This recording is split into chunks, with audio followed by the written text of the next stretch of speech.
Welcome to Here's How We Get There. It's the daily show filled with conversations about business and mental health in a down-to-earth style with real-world language. Now let's dive in with your co-hosts, Kenneth Shark Kinney and Trey Tucker. All right, Shark. Minneapolis's mayor apparently got a little publicity hungry lately because he made some comments that definitely stirred up the hornet's nest. He said remote workers are losers who sit at home with a nasty cat blanket diddling on their laptop. And just a little context here, he's actually trying to get people to come back to work in the downtown area so that Minneapolis can improve their tourism ranking because nobody goes to Minneapolis anymore. So start anywhere you want, Shark. What do you think? So this mayor, which to me reminds me of the love child of Gavin Newsom and Trudeau from Canada, it's kind of his look, Jacob Fry or Frey, is trying this unique strategy to get people to return to work.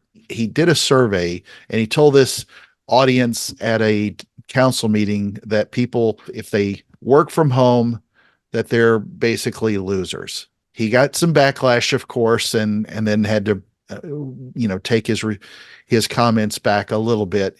What's interesting though, and this is a little bit of the dichotomy of people not wanting to return to work downtown or back to an office, and also Minneapolis has been pretty much a failure in trying to get people to come back anyway.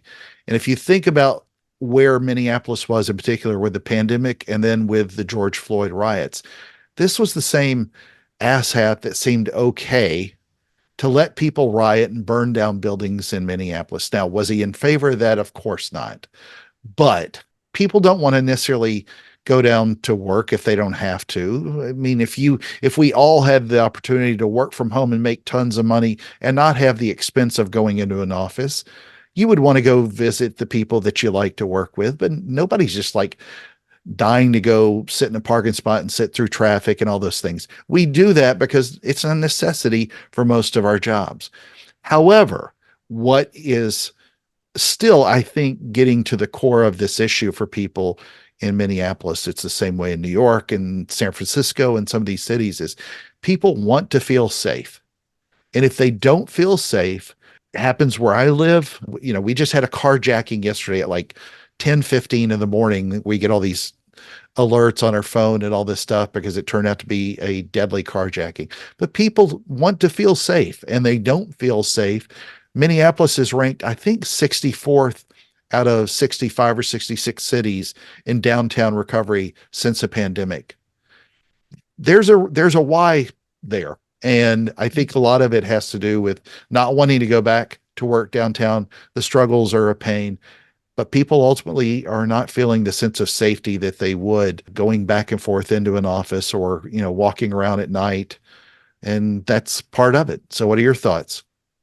They want to feel safe. And from a motivational perspective, I think he's obviously trying the stick rather than the carrot. And who knows, maybe he's tried the carrot and the carrot didn't make the news like this statement did. But if he's trying to bring people back, sure, some people can be shamed into doing something. There are a lot of coaches in sports that use shame as their primary motivator, but typically that doesn't end in long-term results that you want. It tends to end in more divisiveness and mistrust.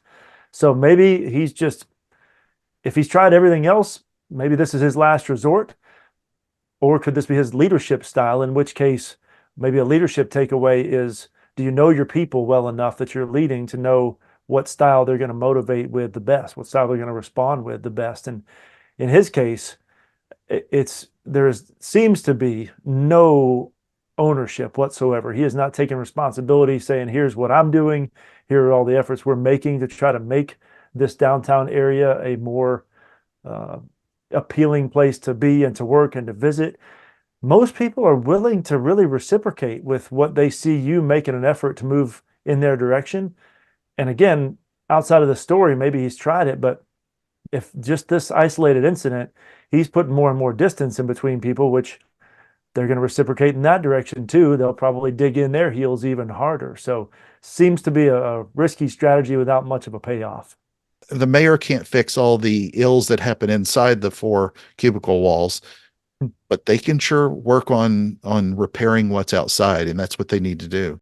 Thank you for joining Shark and Trey on the Here's How We Get There show. Make sure to rate, review, and subscribe to the show and visit here'showwegetthere.com. That's here'showwegetthere.com.